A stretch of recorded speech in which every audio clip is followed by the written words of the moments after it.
हम जब एक दूसरे से मिलते हैं तो कहते हैं ओम शांति। ओम शांति के तीन अर्थ होते हैं। पहला, मैं आत्मा शांत स्वरूप हूं, अर्थात मुझे हर परिस्थिति में शांत रहना है। मुझे कंसिस्टेंट कूल माइंड रखना है, उत्तेजित क्रोधित नहीं होना है, कभी भी शांति भंग नहीं करनी है, कभी भी टेंशन स्ट्रेस में नहीं आना है। ओम शांति का दूसरा अर्थ है परम पिता परमात्मा सत्यम शिवम सुंदरम सच्चिदानंद स्वरूप शांति का सागर है, ओशन ऑफ पीस।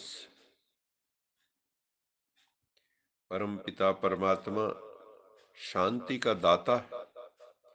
इसलिए ही तो जब दुख अशांति जीवन में आते हैं तो किसकी याद आती है? सब उस परम पिता परमात्मा को याद करते हैं शांति के लिए, क्योंकि वो शांति का असीम सागर है। उसकी याद से मन बुद्धि शांत हो जाते, शांति का अनुभव करने लगते। ओम शांति का तीसरा अर्थ है मुझ आत्मा का स्वदेश सूर्य चांद सितारों से पार शांति धाम परम धाम है। वो शांति की दुनिया है जहां से हम इस दुनिया में आए। वाणी तो प्रकृति का धर्म है, आवाज तो प्रकृति का धर्म है। जब हम प्रकृति से परे चले जाते हैं तो आवाजों की दुनिया से परे चले जाते हैं, तो निर्विकल्प अवस्था हमारी हो जाती है, शांत अवस्था हो जाती है। इसलिए ओम शांति कहते समय इन तीन अर्थों में स्थित होकर ओम शांति बोलना है। परमपिता परमात्मा है ज्ञान का सागर, ओशन ऑफ नॉलेज। परमपिता परमात्मा इस सृष्टि के आदि मध्य अंत को जानते हैं। Is the creator, director, chief actor of this world drama. हम आत्माएं हैं ज्ञान की नदियां, वो है ज्ञान सागर। सारी नदियां सागर से ही निकलती हैं। उस ज्ञान के सागर से हम सब नदियों को ज्ञान की प्राप्ति होती है और हम सब ज्ञान गंगाएं बन जाती हैं, ज्ञान यमुनाएं बन जाती हैं, ज्ञान सरस्वती बन जाती है। सद्ज्ञान से ही सदगति होती है।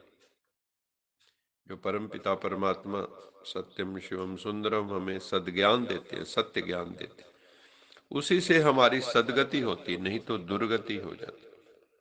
परम पिता परमात्मा ने हमें बताया है कि मीठे बच्चे, तुम शरीर नहीं हो। ये शरीर तो पांच तत्वों का, प्रकृति का बना हुआ एक पुतला है। ये शरीर तो माध्यम है अभिव्यक्ति का। इसके द्वारा आत्मा अभिव्यक्त होती है। तुम तो मेरी अविनाशी संतान, तुम मेरे अमर पुत्र आत्मा।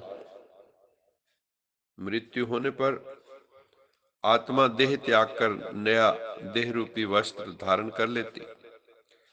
सारे रिश्ते नातों का साथ केवल मृत्यु तक है।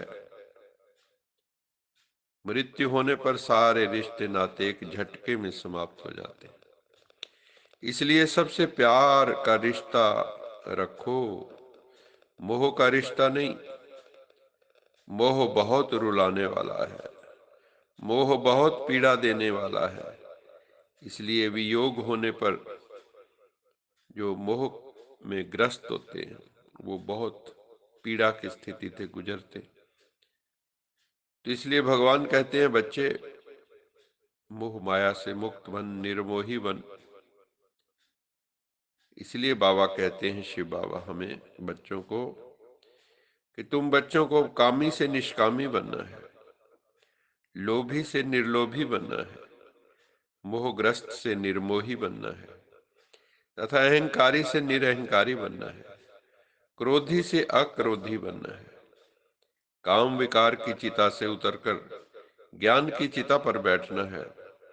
ऐसा करने से आत्मा काली से गोरी बन जाएगी, अपवित्र से पवित्र बन जाएगी। और यही तो हमारा लक्ष्य है कि जो हमारी आत्मा मैली हो गई मैली मोरी चुनरिया,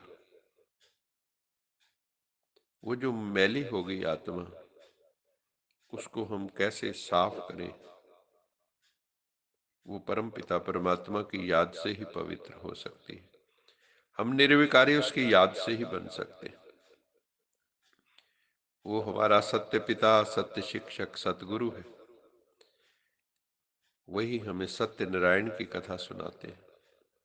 इस कथा को सुनने से नर नारायण बन जाता है और नारी लक्ष्मी स्वरूपा बन जाती है।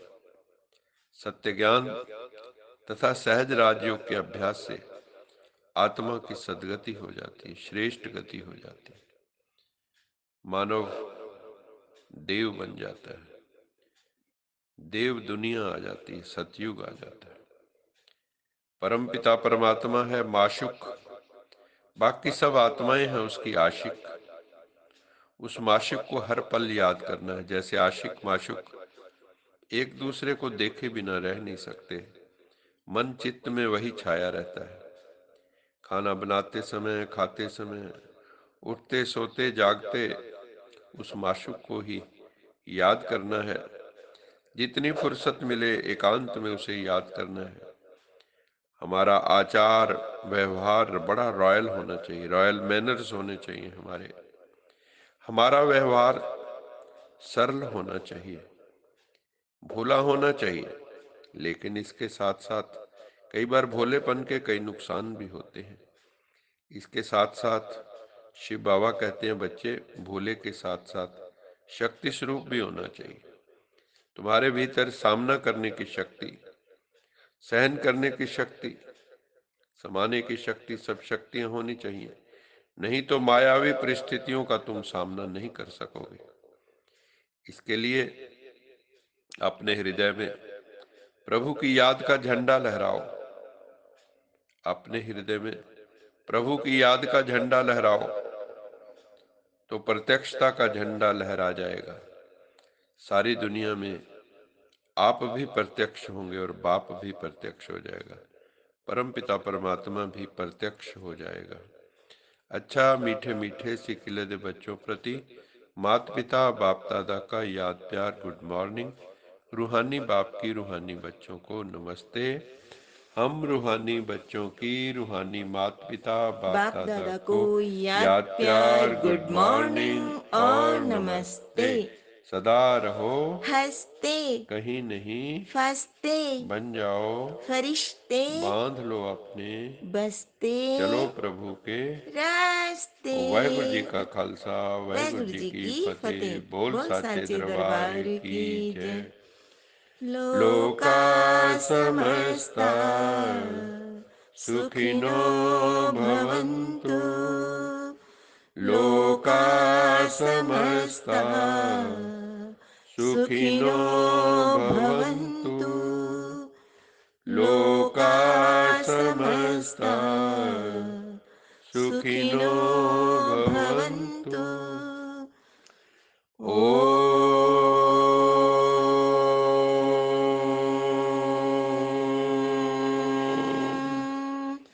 शांति शांति शांति।